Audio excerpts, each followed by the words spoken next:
আমাদের দেশে গত সোমবারে যে ট্র্যাজেডি হলো, বিমান বিধ্বস্ত, এই বিমানের ভুল নিয়ন্ত্রণ, বিমান যখন নিয়ন্ত্রণ হারা হয়ে গেল, আমাদের কলিজার টুকরা সন্তানগুলা তিনারা পরকালে চলে গেল। এই দুনিয়া ক্ষণস্থায়ী দুনিয়া, এটা থাকার জায়গা নয়, এখান থেকে চলে যেতেই হবে সকলকে। এই মুহূর্তে আমাদের করণীয় কি? আমাদেরকে ধৈর্য ধারণ করা এবং তাদের অভিভাবকদেরকেও আল্লাহ রাব্বুল আলামিন যেন সবরে জামিল, ধৈর্য ধারণ করার যে উত্তম যে সবর, উত্তম যে ধৈর্য, সর্বোচ্চ ধৈর্য ধারণ করার জন্য তৌফিক দান করে, সেজন্য দোয়া করা, বেশি বেশি দোয়া করা। আল্লাহ পাকের পক্ষ থেকে এই বিপদ আসছে। এই বিপদ আমরা নিজে নিজে করি নাই, কেউ নিজে নিজে কাহারও ক্ষতি করতে চায় না। সবাই চায় আমি ভালো কিছু করি। যিনি পাইলট ছিলেন, তিনি কি ইচ্ছে করে এখানে আসছে? তিনি চেয়েছে কিন্তু পারে নাই। তিনি কি পারে নাই, নিয়ন্ত্রণ হারা হয়ে গেছে, নিয়ন্ত্রণহীন হয়ে গেছে, তিনার কাছে নিয়ন্ত্রণ রাখতে পারে নাই, আল্লাহ সেই শক্তি দেয় নাই। এমনটাই হবে, এটার নামে আমানতু বিল্লাহ, এটার নামে ঈমান। এমনটাই হবে। তকদিরের ভালো মন্দ কে করে? বলেন না ভাই, আল্লাহ। তেমনটা হবে। এখন আমাদের করণীয় হলো ধৈর্য ধারণ করা। ধৈর্য মানুষকে দামি বানায়। পেরেশান হব না, কোনো বিষয় পেরেশান হব না, আল্লাহর ফায়সালার দিকে তাকিয়ে থাকবো, সবর করব, ধৈর্য ধারণ করব। সকলে এই রাজধানীর উত্তরা দিয়াবাড়িতে মাইলস্টোন স্কুলের যে শিক্ষার্থীরা নিহত হয়েছে, তাদের মাগফিরাত কামনা করে দোয়া করব। মা বোনদেরকেও বলবো দোয়া করার জন্য। যারা আহত অবস্থায় হসপিটালে আছেন, আল্লাহ রাব্বুল আলামিন যেন তাদেরকে দীর্ঘ নেক হায়াত এবং সুস্থতা দান করে। সকলে পড়ি আমিন। এবং যে সমস্ত পরিবারে সুখাহত, আল্লাহ রাব্বুল আলামিন এই সুখাহত পরিবারগুলাকে ধৈর্য ধারণ করার তৌফিক দান করুক। সকলে পড়ি আমিন। বিসমিল্লাহির রহমানির রহিম। يا أيها الذين آمنوا استعينوا بالصبر والصلاة إن الله مع الصابرين. وقال رسول الله صلى الله عليه وسلم الصبر ضياء، أو كما قال عليه الصلاة والسلام. اللهم صل على محمد وعلى آل محمد كما صليت على إبراهيم وعلى آل إبراهيم إنك حميد مجيد. اللهم بارك على محمد وعلى آل محمد كما باركت على إبراهيم وعلى آل إبراهيم إنك حميد مجيد. بلغ العلا بكماله، كشف الدجى بجماله، حسنت جميع خصاله، صلوا عليه وآله. بلغ العلا بكماله، كشف الدجى بجماله، حسنت جميع خصاله، صلوا عليه وآله. رب زدني علما، رب اشرح لي صدري ويسر لي أمري واحلل عقدة من লিসানি يفقهوا قولي. উপস্থিত মুআজ্জাজ মুকাররম সম্মানিত মুসল্লিয়ানি কিরাম, আল্লাহ সুবহানাহু তাআলার দরবারে অসংখ্য অনাদি অফুরন্ত শুকুর ও সুজুদ। আল্লাহ সুবহানাহু তাআলা আমাদেরকে পছন্দ করে, যাচাই করে, বাছাই করে আমাদের মতো বহু মুসলমান থেকে নির্বাচিত করে দুনিয়ার সর্বোৎকৃষ্ট জায়গা আল মসজিদু বাইতুল্লাহ, আল্লাহ পাকের ঘর মসজিদে পবিত্র জুমার দিনে, যে দিনটি সম্পর্কে নবীজি সাল্লাল্লাহু আলাইহি ওয়াসাল্লাম বলেন, খায়রা ইয়াউমিন তালাআতি আলাইহি শামস ইয়াউমিল জুমআহ। নবীজি সাল্লাল্লাহু আলাইহি ওয়াসাল্লাম বলেন, যে দিন আছে সপ্তাহের 7টি দিন, তার মধ্যে সর্বাধিক শ্রেষ্ঠতম খায়রা ইয়াউমিল জুমআহ, জুমার দিন হলো শ্রেষ্ঠতম দিবস। এই শ্রেষ্ঠতম সাইয়্যিদুল আইয়ামে, সপ্তাহের শ্রেষ্ঠতম দিবসে আল্লাহ সুবহানাহু ওয়া তাআলা আমাদেরকে ভালোবেসে তার ইবাদতের জন্য, গোলামির জন্য কবুল করেছেন। সেজন্য আমরা শুকরিয়া আদায় করি, জবান খুলে পড়ি আলহামদুলিল্লাহ। আলহামদুলিল্লাহ। লক্ষ কোটি দুরুদ ও সালাম হাবিবি কিবরিয়া সুলতানুল আম্বিয়া খাতামান নবিয়্যিন রহমতের নবী মুহাম্মাদুর রাসূলুল্লাহ সাল্লাল্লাহু আলাইহি ওয়াসাল্লামের উপর। মুহতারাম হাজিরিন, কুরআনুল কারীমের 2 নম্বর সূরা সূরাতুল বাকারার 153 নম্বর আয়াতে কারিমা। এই আয়াতে কারিমা সকলের কাছে সুপরিচিত একটি আয়াত। ইয়া আইয়ুহাল্লাযীনা আমানুস্তাঈনু বিস-সাবরি ওয়াস-সালাহ ইন্নাল্লাহা মা'আস-সাবিরিন। আল্লাহ রাব্বুল আলামিন তিনি আমাদেরকে সম্বোধন করে, মালিক আমাদেরকে উদ্দেশ্য করে, আমাদেরকে খুব আদর করে, মায়া করে, মায়ার ডাক দিয়ে বলতেছে, হে বিশ্বাসীগণ, তোমরা ধৈর্য ও নামাজের মাধ্যমে আল্লাহর সাহায্য কামনা করো। কার সাহায্য? কিসের মাধ্যমে? ধৈর্য ও সালাতের মাধ্যমে, ধৈর্য ও নামাজের মাধ্যমে আল্লাহর সাহায্য প্রার্থনা করো। নিশ্চয় আল্লাহ ধৈর্যশীলদের সাথে আছে। নিশ্চয় আল্লাহ কার সাথে আছে? ধৈর্যশীলদের সাথে আল্লাহ আছেন। আল্লাহ ধৈর্যশীলদের সাথে আছেন। আলহামদুলিল্লাহ। আমরা যদি ধৈর্য ধারণ করি, আমরা আল্লাহকে পাব। আল্লাহকে পাওয়ার জন্য সকলে পেরেশান হয়ে আছে, আল্লাহকে কিভাবে পাবো, আল্লাহ পাকের নৈকট্য, আল্লাহ পাকের মাহবুব কিভাবে বনবো, আল্লাহ পাকের কাছে কিভাবে যাব। কাছে যাওয়ার জন্যই তো আজকে আমরা মসজিদে সমবেত হয়েছি, যেন আল্লাহর প্রিয় হতে পারি। আল্লাহ পাকের প্রিয় যিনারা হয়েছেন, হযরত নবী আদম আলাইহিস সালাম থেকে মুহাম্মদুর রাসূলুল্লাহ সাল্লাল্লাহু আলাইহি ওয়াসাল্লাম পর্যন্ত সমস্ত পয়গম্বর আলাইহিস সালাম ধৈর্য ধারণের মাধ্যমে, সবরের মাধ্যমে আল্লাহ পাককে পেয়েছে। কাকে পেয়েছে? আল্লাহকে পেয়েছে। আল্লাহ পাকের মাহবুব গণেছে। আদম নবী আলাইহিস সালাম থেকে নিয়ে মুহাম্মদুর রাসূলুল্লাহ সাল্লাল্লাহু আলাইহি ওয়াসাল্লাম পর্যন্ত সকল আম্বিয়া আলাইহিস সালামকে কোনো না কোনো ভাবে ধৈর্যের পরীক্ষা দিতে হয়েছে। কিসের পরীক্ষা দিতে হয়েছে? ধৈর্যের পরীক্ষা দিতে হয়েছে। সবচেয়ে বেশি ধৈর্যের পরীক্ষা দিয়েছেন আমাদের নবী, রহমতের নবী, কলিজার নবী, প্রিয় নবী মুহাম্মদুর রাসূলুল্লাহ সাল্লাল্লাহু আলাইহি ওয়াসাল্লাম। আমাদের প্রিয় নবী সাল্লাল্লাহু আলাইহি ওয়াসাল্লাম তিনার মাতৃভূমি ছাড়তে হয়েছে। মাতৃভূমি ছেড়ে তার বাবার বসত ভিটে, বাপদাদার বসত ভিটে ছেড়ে প্রিয় নবী সাল্লাল্লাহু আলাইহি ওয়াসাল্লাম নানার বাড়িতে গেলেন। যখন বাবার বাড়িতে কোনো সমস্যা হয়, আশ্রয়ের জন্য, শান্তি নেওয়ার জন্য, শান্তি পাওয়ার জন্য আমরা কোথায় ছুটে যাই? নানার বাড়িতে যাই, মামার বাড়িতে যাই। সেখানে গেলে কি হয়? একটু ভালো লাগে। সেখানে গিয়েছে আমাদের রহমতের নবী, প্রিয় নবী সাল্লাল্লাহু আলাইহি ওয়াসাল্লাম। কিন্তু সেখানে গিয়েও ভালো থাকতে পারেন নাই। নবীজি সাল্লাল্লাহু আলাইহি ওয়াসাল্লামকে চতুর্দিক থেকে পাথর নিক্ষেপ করা শুরু করে দিল। নবীজি সাল্লাল্লাহু আলাইহি ওয়াসাল্লাম পুরা দেহটাকে রক্তাক্ত করে ফেললেন। এরপরেও নবীজির কত ধৈর্য, বিশাল ধৈর্যের পরিচয় দিয়েছেন রহমতের নবী মুহাম্মদুর রাসূলুল্লাহ সাল্লাল্লাহু আলাইহি ওয়াসাল্লাম। নবীজি দোয়া করেছেন তায়েফবাসীর জন্য, নানার বাড়ির লোকদের জন্য কি করেছেন? দোয়া করেছেন।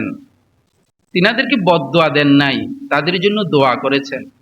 আল্লাহ রব্বুল আলামিন দোয়া এত কবুল করেছেন, পুরা আরবের দৃশ্য একরকম, তায়েফের দৃশ্য কি ভিন্ন রকম, সবুজ শ্যামল স্নিগ্ধ বাতাস।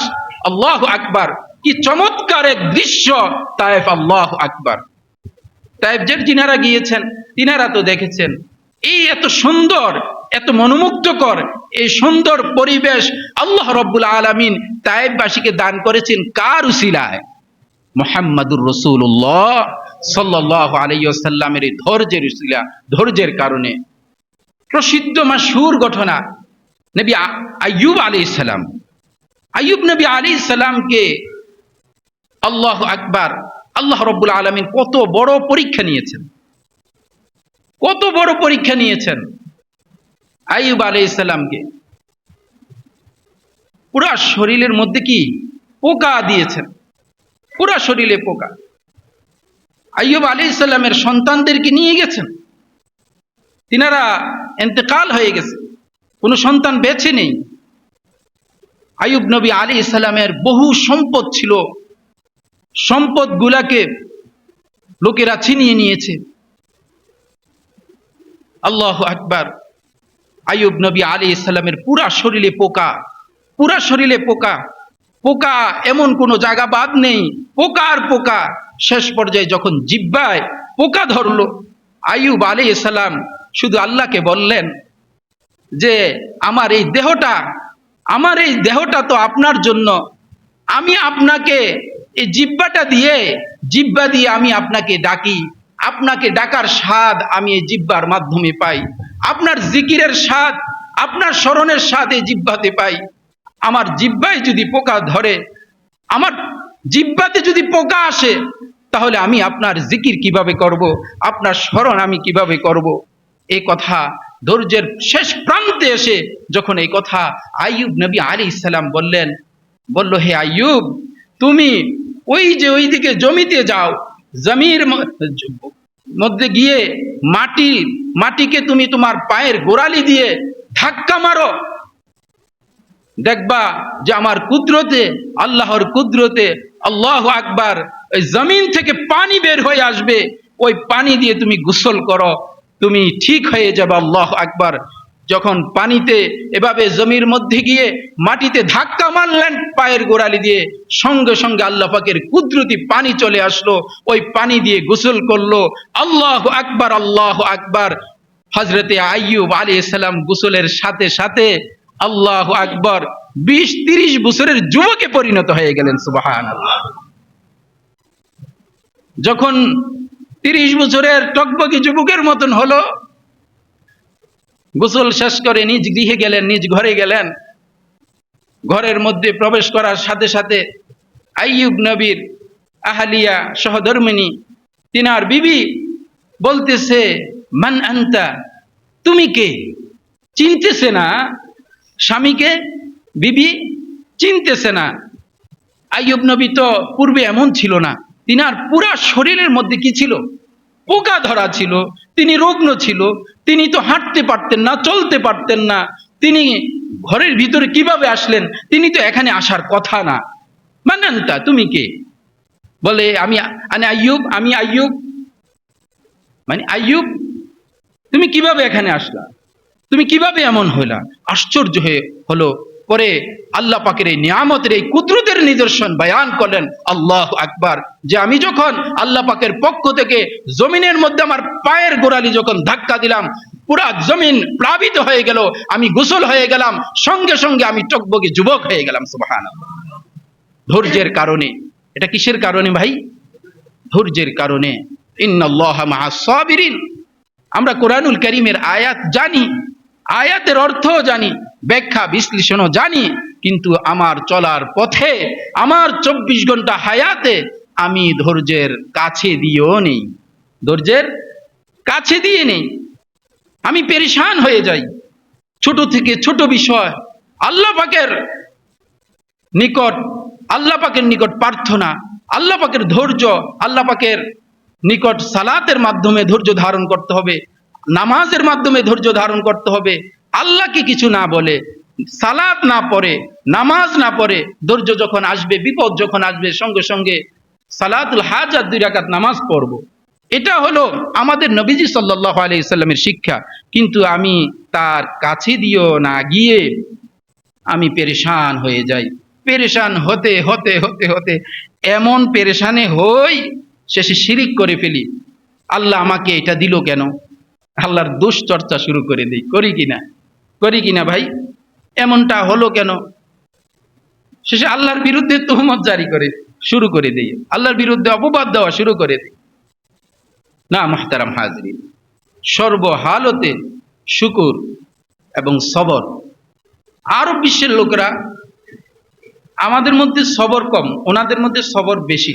একটু কাজ যদি বিলম্ব হয়ে যায়, আমরা খুব তাড়াহুড়া করি, কিন্তু তিনারা বলে কি সবর। কি বলে? সবর মানে কি? ধৈর্য। সবর মানে কি? ধৈর্য। ধৈর্যের মাধ্যমে তো আল্লাহকে পাওয়া যাবে, ভালাই আসবে। তো আমরা ধৈর্য ধারণ করি না, আমরা বুঝতেও চেষ্টা করি না। আমাদের মধ্যে অহংকারে ভরপুর।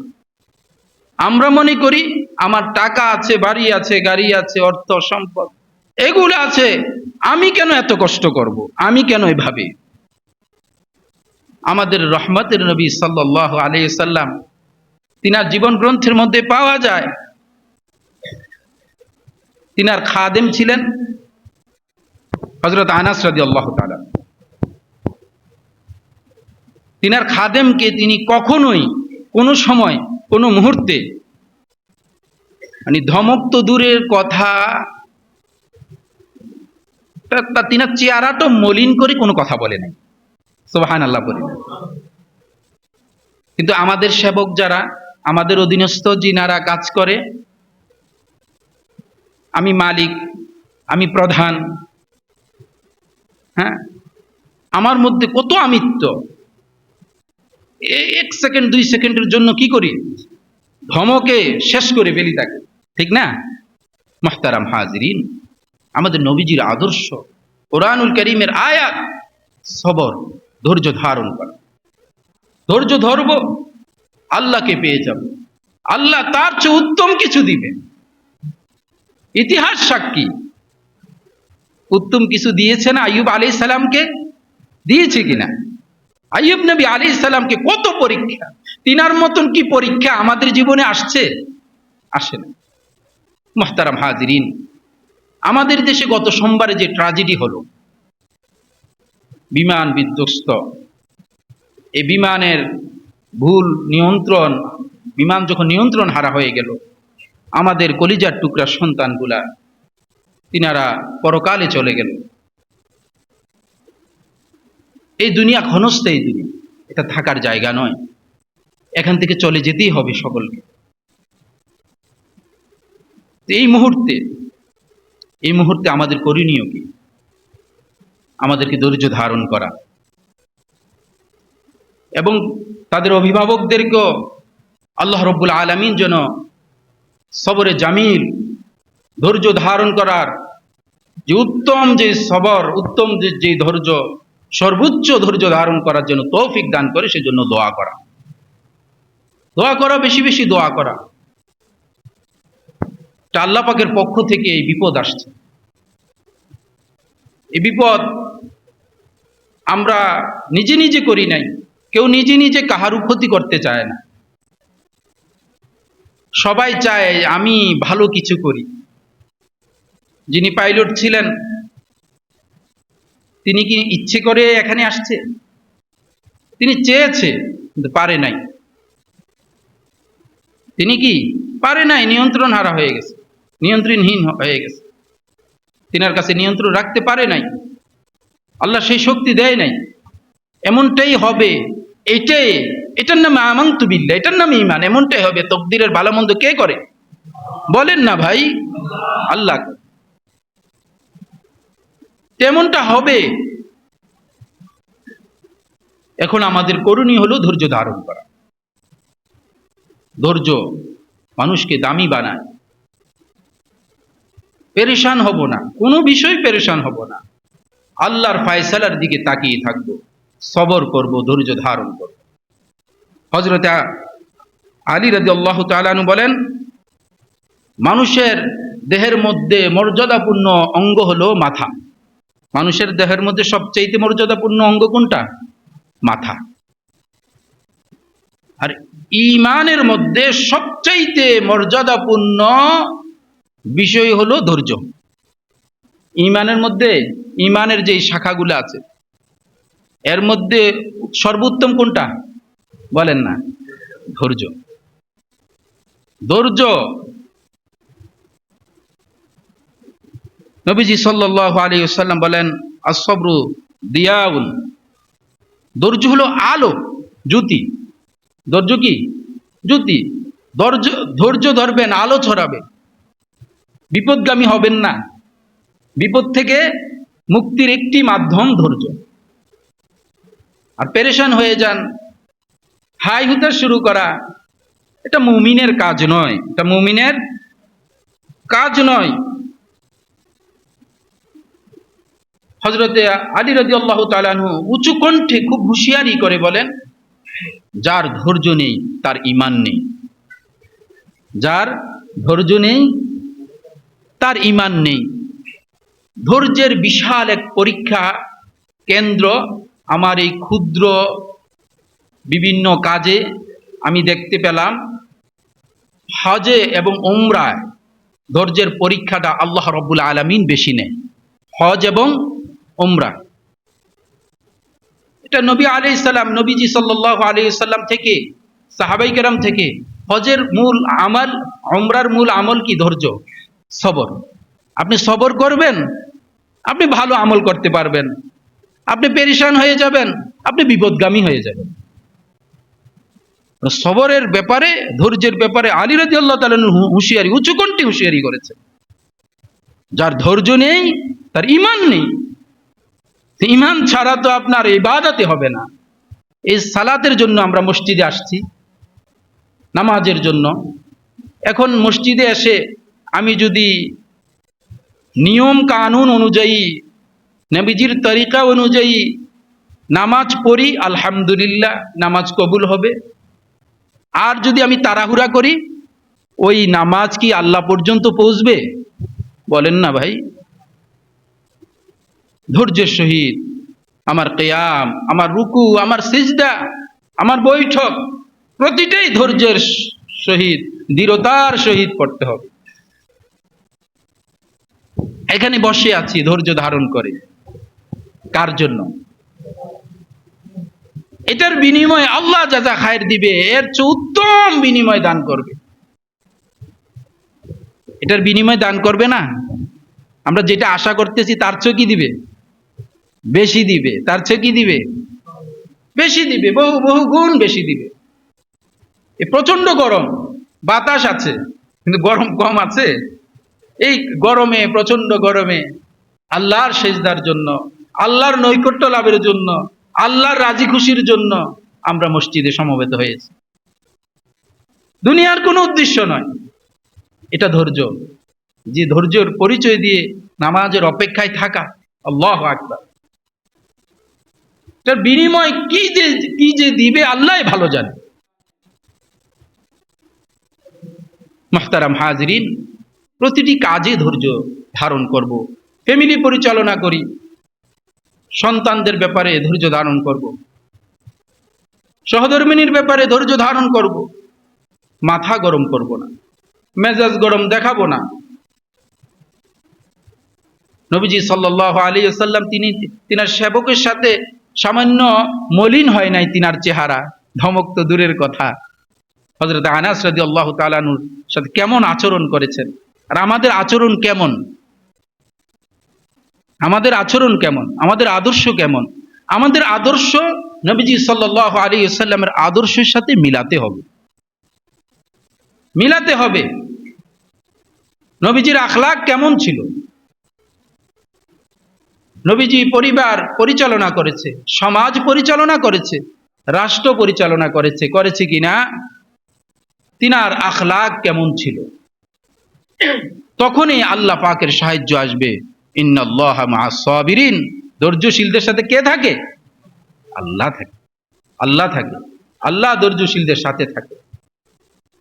আল্লাহ সাথে থাকবে, আমরা আমাদের প্রতিটি কাজে ধৈর্য ধারণ করে আল্লাহ পাকের গোলামি করব তো ইনশাআল্লাহ।